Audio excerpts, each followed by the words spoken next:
आपका भी एक अलग इक्वेशन बन गया है उनके साथ। क्या? आपके टारगेट पे रहते हैं हमेशा वो, हर दिन सीधा टारगेट नरेंद्र मोदी। और हाल में चुनाव के समय तो प्रधानमंत्री ने आपको भी ट्रोल कर दिया। याद है उन्होंने क्या कहा था? पढ़ के सुनाऊं? वो कह रहे थे कि थिएटर में भी ब्लैक मार्केट वाला सुनने को नहीं मिलता, इसलिए नहीं कि वो संसद में चला गया। आपके बारे में मतलब प्रधानमंत्री आपको ट्रोल कर रहे हैं। ये प्रधानमंत्री के कद को नीचा करता है, उनके कद को, उनकी गरिमा को छोटा। पर बीजेपी वाले तो रोज आपको ट्रोल करते हैं इस पर। तो बीजेपी वाले, चलिए, एक लंबी फौज है उनकी। उनके पास कभी अखिलेश यादव जी को टोटी चोर कहना है, कभी संजय सिंह को टिकट ब्लैकिया कहना है, कभी अरविंद केजरीवाल को घुंघरू सेठ कहना है, कभी राहुल गांधी को पप्पू कहना है। चलिए, वो तो एक आर्मी है नफरत फैलाने वाली। आपको ये क्यों कहते हैं? सुन तो मतलब, अब आपको मैं कुछ गाली देना चाहूं तो अगर मेरा अगर चरित्र वही है, मेरा आचरण वही है, मेरा स्वभाव वही है, मेरी भाषा वही है, बददिमाग हूं मैं, तो मैं आपको गालियां दे सकता हूं। कहते हैं कि कोई सुल्तानपुर में शुभम टॉकीज करके कोई सिनेमा था जिसके बाहर संजय सिंह टिकट ब्लैक करते थे। इसकी जांच कराओ भाई। मैं तो एक चैनल पे बोल के आया हूं कि इसकी जांच कराइए, इसको पता करिए।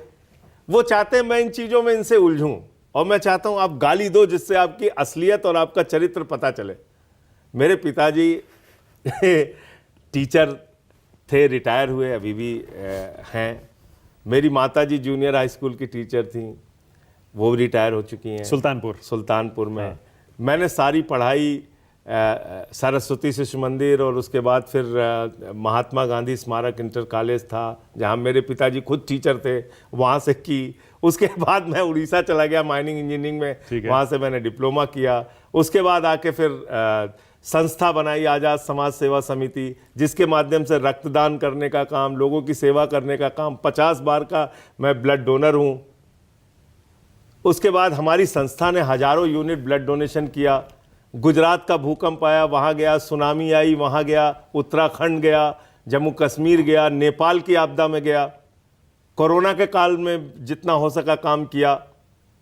अब ऐसा आदमी आपको अगर टिकट ब्लैक किया दिखता है और गाली देने वाला दिखता है तो आपको मुबारक है, आप दीजिए। आप भी कोई कमी थोड़े छोड़ते हैं। इसलिए मैं आपको बताता हूं कैसे। इसलिए मैं उनसे उलझता नहीं। आप उलझते हैं, और आप ऐसे उलझते हैं, आप खुद कैमरे के सामने कहते हैं नरेंद्र मोदी कान खोलकर सुन लो, झोला लेकर भागने नहीं देंगे। आप भी तो लगातार उनको टारगेट पर रखते हैं अपने। देखिए, झोला लेकर भागने नहीं देंगे, मैंने क्यों बोला?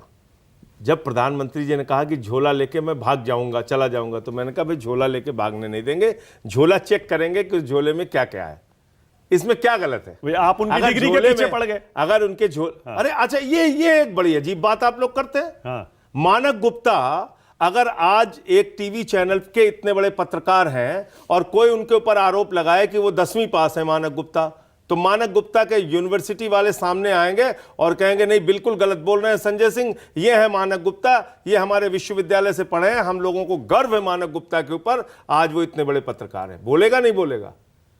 यहां क्या हो रहा है? यहां गुजरात का विश्वविद्यालय कह रहा है तुम्हारी हिम्मत कैसे हो गई, तुमने कह दिया नरेंद्र मोदी ने यहां से पढ़ाई की है या नहीं की है। तुमने तो डिफेमेशन कर दिया हमारे केस चल रहा है आप पे, विश्वविद्यालय का डिफेमेशन कर दिया। पर आपको हाईकोर्ट से भी राहत नहीं मिली उसमें। इतना बड़ा मजाक, हाईकोर्ट से भी राहत। अरे भाई, आज विश्वविद्यालय सामने आता गुजरात का, हाँ। वो कहता ये है नरेंद्र मोदी जी की डिग्री, प्रधानमंत्री हमारे विश्वविद्यालय से पढ़े हैं, पूरा देश जान जाता। वो तो मुकदमा कर रहे हैं हमारे ऊपर कि हमारे विश्वविद्यालय का डिफेमेशन कर दिया। तो कोर्ट क्यों राहत नहीं दे रही आपको उसमें?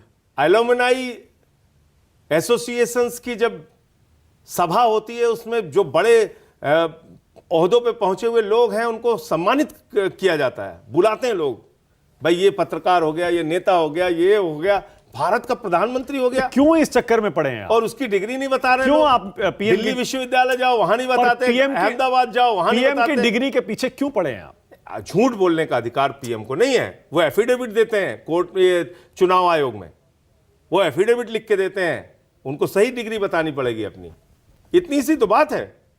और डिग्री सही है, आप बता दीजिए, इसमें क्या परेशानी है आपको? ओके, मतलब पढ़ाई लिखाई आप तो मानते हैं कि पढ़ाई लिखाई इंपॉर्टेंट होती है और नेता कोई भी तभी बड़ा बन सकता है। झूठ बोलना जरूरी नहीं है, आप पढ़े हैं नहीं पढ़े हैं वो उतना ज्यादा महत्वपूर्ण नहीं है, लेकिन झूठ अगर आप बोलेंगे अपनी डिग्री को लेके तो वो देश के साथ एक धोखा है। लोगों को आपने गलत जानकारी दी, वो नहीं करना चाहिए। आप 10वीं पास होके भी अच्छा काम कर सकते हैं और सरकार अच्छी चला सकते हैं, वो आपकी प्रतिभा के ऊपर निर्भर करता है। ठीक है, ओके।